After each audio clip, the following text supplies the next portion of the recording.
about this time, in the year 2018, that I took the leap. In America, there was turmoil, a great schism forming between those of differing views, which seemed to grow greater every day.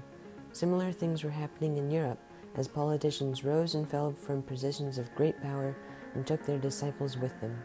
The rules were changing. This constant strife among the masses was becoming like white noise to me. I could nearly tone it out if I tried hard enough, but like I said, things were changing. If you're continually exposed to disagreement and anguish, you will soon go mad, so everyone needs an escape. For some, this comes in the form of drinking or smoking, but as for me, I chose art. I started small, as all beginning addicts do, but as the tangibility of the surrounding tension grew, so did my obsession. My arsenal of supplies grew like weeds in a garden. It came to the point where I would one day stumble upon supplies that I'd forgotten that I even owned. In some ways this was a good thing. It was like receiving presents from myself, but at the same time I hadn't even been using them. I decided to focus on the former. On one such occasion, I came across a pad of Bristol paper and Copic markers, among other things, but these piqued my interest. Obviously, they were art supplies, but what could they be used for? What could I make with them? Those were two questions that, while sounding simple, in actuality they were much more difficult to answer. I started by dividing one sheet into 4 quarters to achieve 2 things. 1, to narrow my focus from one 11 by 14 inch sheet into something much smaller and manageable. This way I didn't have to worry so much about filling the page. Instead, I could put all my efforts into the piece itself. And 2, to have the option of 4 manageable pages. Then, like I said before, I took the leap and put marker to paper.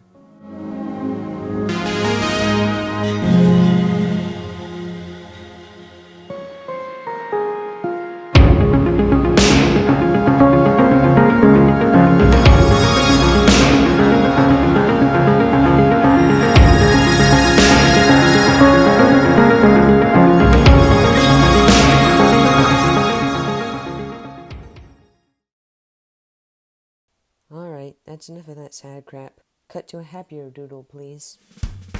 Oh, great, there we go. Much better. This work here was an exercise in releasing control. I began it by throwing a bunch of Copic marker refill ink all over the page. I may have been a tad too harsh though, as I also sprayed my phone.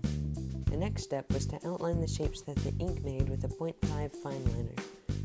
It was interesting to see all the little creatures and things that seemed to form out of this, and it really didn't take any skill at all, just some patience.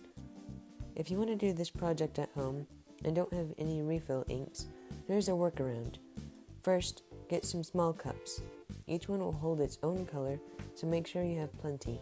Next, fill each with some water, not too much, and mix some watercolors in with it. As for paper, I recommend some thick stuff like watercolor paper. Then comes the fun part, flinging your colors all over your page.